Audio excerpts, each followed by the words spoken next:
Shabbat Shalom, people. This is Brother Lyles coming at you with another short video. Just want to talk about this book that I'm going through. It's another book by Rudolph Windsor. He wrote several other books, More Than Babylon, Timbuktu. This one particular book, I think it was written in the 1980s. It's a real good book. I haven't finished it, but I came across a couple of things in this passage that I thought was really important. Even though he was talking about conditions back in the 1980s, I think they apply to us, especially now that we have passed the 400 years, because he talks about this is see chapter number one. Still chapter number one and page, I think starting at 18, and I'm here at page chapter. I mean not chapter, but page 20 and 21. But he talks about conditions after the Civil War. How after the Civil War, even though the plight of a lot of slaves was pretty bad for a little while, with the creation of the Freedmen Bureau and the Union Army still being down south, you've seen a lot of gains that black people were making in politics and a lot of things, and even just helping in the rewriting of a lot of the state constitutions to give them different rights and everything. But he talks about, and this is why I know that we, even though there's an awakening of us as black people here in America, us staying here and prospering would not work. It would not work. This is why I know there has to be an exodus of us out of this place. Even though a lot of us are being conscious, becoming conscious, a lot of us are being conscious about reestablishing our own businesses and everything. It ultimately would not work, and this is why this is something that Mr. Windsor wrote. And by the way, the name of the book is Valley of the Dry Bones: The Conditions That Face Black People in America. Okay, and so I want to read this part right here, and then we'll get straight to the point. Okay, this is page 20, and basically talks about after the Civil War we had as we started making gains in the government. I mean, we was getting all kinds of positions in the government to help rewrite constitutions for the benefit of not only us but also the poor whites also, and some of those former civil Confederate soldiers that had came back, even though a lot of them didn't like that fact. Their numbers were down. They lost a lot of people. I know a lot of them had became addicted to morphine because of the treatment of them during the war. They cut their limbs off. So we still had a lot of slaves, even though a lot of them was killed off with the Devil's Punch Bowl and stuff like that. It still was millions of us in the South. So let me read this and we'll get to the point. Okay, it said here. This is page 20. Blacks held many offices in the South. They never elected any U.S. senators from South Carolina, even though they had a superiority of over 100,000 in population. Furthermore, the blacks had a population majority or a registered voter majority in South Carolina, Mississippi, Alabama, Florida, and Louisiana, but not once did these states elect a black governor. This was a sad state of affairs. Let us examine the social and psychological behavior of white and black people during the post-Civil War period in order to arrive at a reason why there were no black governors in these states. And basically he's bringing out the point that we would go to a certain point, but we still had that mentality that overall there could not be a black leadership at the highest points of the government. I mean, an actual black, not the figurehead, a person, but a actual black person in a governmental position of high rank that could be over a whole group of people. They were afraid, and and as I keep reading, you understand why. The blacks did not elect any black governors because some had fear in their hearts. Some thought that the office was a white man's domain. Some thought that whites had more brains. Some felt obligated to the carpetbaggers and scallywags, and others thought that they had to capitulate and pacify the whites. The senator from Mississippi, Hiram Ravels, a black man, spent so much time capitulating hostile, deceptive white people that he alienated black people. This even happens today. Some blacks spend so much time in white society that the masses of the black people don't even consider them black anymore. And I'm going to stop right there. This is the point I want to try to make about us waking up. With us waking up, just like in the 1960s when black people start waking up, when they got the not the deceptive, divisive white people that they was working with, but the ones that we would call friendly whites. When black people worked with them in the 60s, we even though we were fighting for our rights, in a lot of cases we capitulated. Like Martin Luther King stated in some of his later speeches after he got away from I Have a Dream, he he started realizing the economic plight of black people would not improve by us through integration. He realized that we must strike out on our own. And what did he start saying? He said that next time he came to Washington D.C. that he was going to ask for a check. And he also said, I feel that I have integrated my people into a burning house, that we know what we want, but because we have made concessions to bring in the whole camp of every people, we ultimately are going to lose out. And before he could change the direction of the civil rights movement to, because he was the de facto leader of it. Malcolm X was there, but he had a different approach. But he didn't have the whole collective like Martin Luther. Even though, from my understanding, there still was a lot of black people back back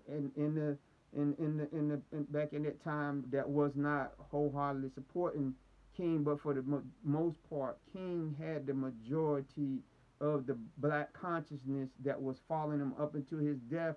And if he had lived and he had came about in his mind to tell them, look, we got to fight for our rights. We must concentrate on what we need. I really think, to me, he would have he was gonna get us to understand that we this is a fight that we ourselves alone must fight. Malcolm X had that view on his own, but he was not gonna be ever totally embraced by most black people at that time because of his religion, and also because they felt they didn't want to be what they considered to be part of anarchists, which he really was not an anarchist. He wasn't. But King, uh, I believe, was understanding that you could not capitulate, and that's what he was doing at first. Because if you know anything about King and nonviolence, they said that when King first started, until he ran into Byron Ruskins, who told him you can't lead a protest of people nonviolence when you got armed guards around you, and you need to give up the armed resistance and all this kind of stuff. And my understanding is a lot of the times when the black people did do marches and protests down south, that actually there was a underground black criminal element that went in ahead of them and basically cleared the grounds for there not to be as much violence as that would be. And so basically they was behind the scenes doing the dirty work to make sure that the protests could be as peaceful as they were, but they did it outside of the cameras, so that actually the nonviolent the nonviolent protest did have and I can't remember the guy because I was watching a video about a couple of years ago. He said, "Look, we used to go into the towns. We were the criminal element of the black community. We ran the guns, we ran the drugs, we ran the prostitution and stuff like that. But they wanted blacks to have freedom too. Now that I know that's a strange bedfellow, but they said we would go in and do the dirty work of, you know, you know, laying out threats, that they could back up to some of the white supremacists, and or making deals with them or whatever, to say, hey, now Bull Connors in Birmingham was a different story because that was a police department. But I'm talking about the Ku Klux Klan and people like that. You hardly ever seen that when they came into the protest, that these were the people that they confronted. It was mostly the police forces, because the black underground mafia, as you would say, would go in. Besides the lunch counter things, and of course that was a different situation where they would go in maybe the lunch counter by themselves. But I'm talking about when they did the marches, and you can even see that the day that King got killed, that they had withdrawn and I know I'm jumping around, but they had withdrawn the police, and they had these gangs that actually was guarding the hotel that King was at, because they said we don't need the police. And so you can see this all throughout, that King himself, I think, was getting back to the fact that if we're going to be a real nation does have some kind of force behind it. A real nation does sometimes not care about stepping on people's toes and offending them. And what Mr. Windsor was saying, after the Civil War, some black leaders were so concerned with stepping on the toes of white people that really that wanted slavery to come back into existence. They was capitulating to them so much that they alienated their own people. So I'm saying, with us today waking up to who we are, and we want to do all these things, and I'm not saying that we gotta, hop on a plane and all go fly to Africa or wherever, the Caribbean, or whatever. But what I'm trying to say is, even if we were able to get a more majority of people here in this country, we probably overall would not benefit, because the black leader that would be in charge would be capitulating to everyone. And this is one of the problems we having even with the illegal immigrant thing, where you got these black congressmen that have some Hispanics in their district, but they got blacks, and some of the blacks are saying, we don't want the immigrants to be treated the way they are, but we need you to speak up on some of the issues for us that you're silent on, even like this reparation issue, where they're afraid to speak up for us because they say it's never going to happen. But then, for immigrants' rights, they are doing whatever they can, which they should, but they are alienating us. That's why Obama is the perfect example. He was so capitulating to everybody else that he could not overall help us in our plight. He couldn't, because he was always, or maybe at least my perception was that he felt that, I don't want to be the president of the black people. I want to be the president of all people. And we wasn't necessarily asking him to do that. We was asking him to be put some of the issues that have been put on the back burner for us as black people by other presidents, to push them forward. Now, he did do some things for some black colleges. He did bail some of them out with loans. Obamacare was basically something for everyone. That didn't, and it was basically for all Americans that did not have no health coverage or didn't want to buy any health coverage. It wasn't that some of them couldn't buy health coverage. They were just saying, to me, it's too expensive. But now you see that all that is falling apart because of the way Obamacare was structured. and now it's still covering some people, but you don't even really hear about it. And with Trump taking some of the teeth out of it, that's is going to transform into something ultimately that is not going to benefit us anyway. This is why I believe that we must ask the Most High Yah to help us to make the exodus out here, because even if we stay here, we, we got we ultimately always have some our black leaders capitulating and overreacting to, you know, like what's happening in South Africa, where some of the boys are saying we're being left out and all this other kind of stuff, even though they still own 85% of the land. Every time it's perceived that one of them might have been killed, or some land might have been taken from them by force, the whole world is getting in an uproar. When South Africans should not even care about that after all the stuff that they went through. Julius Malema is the only one where you see he has the you know the courage to come out and say it just like it is. I would um, hope that we could get some black leaders like that, but ultimately, like I said, I don't think it would work in this country, because ultimately it would be another. That leader would end up being another Obama that will say, well, I can't alienate, and it's not saying alienate, it's just saying make situations and laws and stuff that have been overlooked for us, make them a priority also, like you make priority for the thing that's going on with the immigrants, to protect them. What about bringing in things to protect us? um, I just don't see that happening in this country. I don't see it happening in England.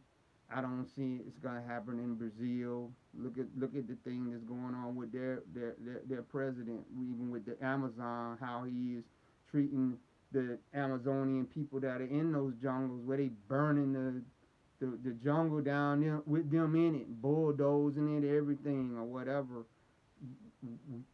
We got to pray that the Most High Yah help us to make the exodus out, because ultimately our rulership must be amongst ourselves, where we don't have to worry about stepping on other people's toes. Because if you would come, then it would be like in the Bible. Back in the Bible, when you had like the Gibeonites. The Gibeonites were Hamites. The Israelites were Shemitic people. They both were dark, but they was they're different faiths or whatever. When the Gibeonites fooled Joshua, Yeshua, as his name is in Hebrew, when they fooled him and this group to make a pact with him, they said, "Listen, you fooled us, but because you did it, you're gonna be hewers of wood and drawers of water for us."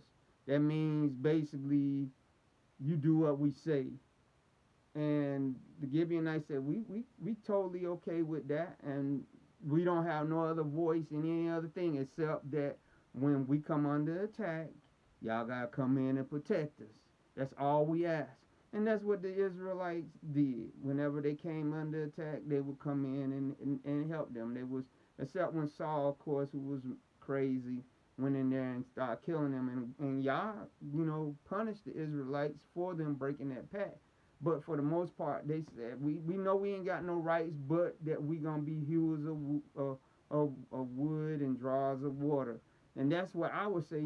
Once we would leave out and we would gather in our in the different places that we would gather, that's where we would look out for 100% the issues of our people. But we cannot do that in this land. We can't even do it with education. If we try to come in and try to teach some of the stuff that has been proven by history, it's called being divisive. Even with this 1619 project, me and my wife was watching, where they say they're bringing out all these facts that people say when they get in college, they finding this stuff out that they didn't learn in high school. when they try to go in and give the information to some of the high school teachers, they can't teach this stuff. The school boards and stuff, and they're not going to allow this stuff to be taught. They're not going to. Now you might get them off record to say, yeah, we know that's true, but this is not what sells books. We get a curriculum from these certain book companies, and them book companies is not going to go back and rewrite what's actually. And then you get the people to come on Fox News and stuff like that to say, oh, this is a revision of history. No, it is the truth. But unfortunately, even if you got a black person, I believe, that would be head of those book companies, they could not get that information in there because they would be capitulating, just like Mr. Windsor said they was after the Civil War. They probably could have actually caused it where they could have made laws to say, no, the slaveholders can't have weapons and the slaves can.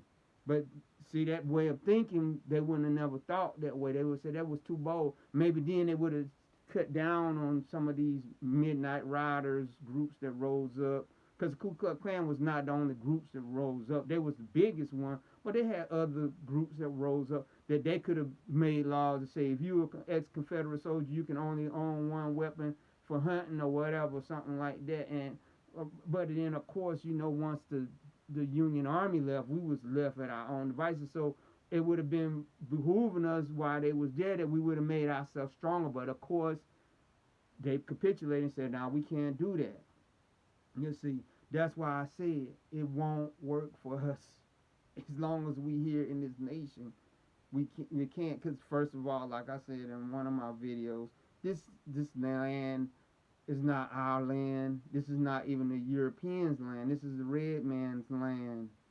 And some of them, those immigrants that gone across, that live across the border in Mexico and blood, some of those are descendants of those red men. You see, this is their land. You see, and so, Bible said in the end times that everybody would start gravitating back into their own land. And so I just think of cause of capitulation, it wouldn't work. And I'll give this last example, and then I'm gonna stop the video. When we went to the tour up in Jamestown last Saturday, the tour guide was, he was doing a great presentation. I had to give it to him. They laid out everything from the viewpoint of the slave. They gave the whole truth, as much as they knew, and nothing but truth. Thank you, Tavis Smiley and Cornell West, for making sure, sitting on the committee to make sure that they did give this tour at Jamestown with authenticity. And I'm here to tell you, you did a good job. But when the tour guide he brought up the point that the way that the English settlers was going to cause perpetual slavery to happen was they were getting studies and stuff that was being done by scientists and stuff in Europe to try to show that black people with black skin were inferior, and that they created the race separation because at one time they went by your nationality. You could be called an Englishman, but you could be a black Englishman. So when they wrote the books, they might say Englishman, and sometimes they might not. This is how they hear who we are, by talking about the Jews in the Inquisition, when all along those Jews were us, not the Ashkenazis who still had their own country back in Khazaria at that time. But anyway, they said they was inventing these scientific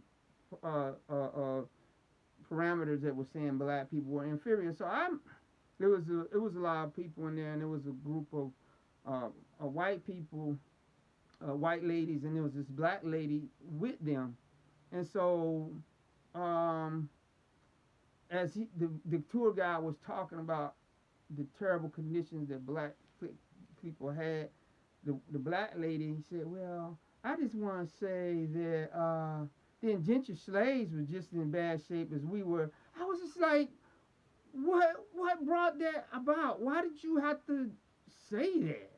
I mean, come on. It was like, oh, well, he talking so bad about how the white. I'm just thinking in my mind. This is what she was thinking. He's talking so bad about how the white people treated the black people. I needed to let them know that the white people indentured slaves were being treated bad too. Which the tour guy, he grabbed hold to. He was a white guy. He said, oh yeah, yeah, yeah. But what they would not tell you about indentured slaves is that once the indenturement was over, it was done, and they usually was given land and money to start afresh once they work their debt off. And if that's the case, how did Andrew Jackson, who was also an indentured slave, a runaway indentured slave, how did he become president of the United States? So obviously, he, if it was a runaway slave, he wasn't going to become president of the United States if he was not white. This is what made me so mad. I said, why did she have to say that? It just made no sense. So when he made the statement about the blacks being inferior, of course, there was other black people in there, my wife, and there was other couples in there. I said, excuse me, I got a question. I said, was that before or after the black Moors ruled over Europe for 700 years? And he said, well, we don't want to get into that talk. I'm like, okay, so then the black lady, she came up to me. She said, oh, he's not talking about that. I said, hold up. I ain't say nothing. I was getting ready to say something. I said, no. He opened up the door by saying Europe. So I wanted him to know if the white people in Europe was trying to say that we was inferior. It wasn't because we didn't. It was in their mind. It wasn't actually the case. The case is that they were ruled over by the Amen. Moors for for 700 years. And so here again, she capitulating. This is why we can't stay in this nation. We'll have too many people like her when they might look at the plight and say, this is. They will never look at the plight of our people overall. That's why we must come together. We must ask Most High Yah, please show us. Please bring about the Exodus. Please bring about the Exodus. I'm pretty sure things for the the Hebrews was good for a little while when Joseph was the second in command in Egypt, but Yah never had intentions for them to stay in Egypt the whole time. That's why he let the conditions deteriorate into the place that they were in order for them to want to come out. And that's what he's going to have to do here. And I'm here to let you know, people, FBI and local law enforcement have been uncovering more and more of these proposed attacks against us. This is nothing to overlook what's going on. That there has been a racial element stirred up in this country that's not gonna go back to sleep. The next generation of them have been born that are young. They're not the old father. These are young people, and it's millions upon millions upon millions of them. And most of them have been desensitized by the computer games and everything. So it is nothing for them to go get a weapon and just go arbitrarily out and just kill people. So if you think it's going to go away, if you think sensitivity training is going to change any of that, you are mistaken. Because no man hateth his own flesh. If they perceive that they're losing control of this nation, anybody in their right mind, if you had control of a situation and you see you losing control, you're gonna try to keep control by any means necessary. The smart people would do that, but we, on the other hand, we must wake up and understand that we gotta pray for the Most High Yah to help us to make our exodus back east, and for all our people in the other places they've been scattered and dispersed also, because the blacks in Brazil, the situation is not going to get better for them. It's not.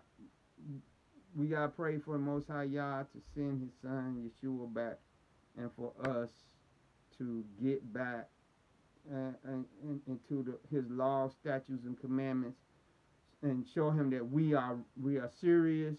You gotta be born again. You gotta be filled with the Spirit, because He's not gonna let any rabble rousers or anybody like that go back to the land. He ain't gonna let us go back to the land so we can create our own Las Vegases and sin. You going back to a land where you're gonna live righteous.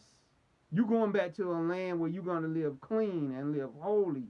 So if you don't want to do that, then just stay here.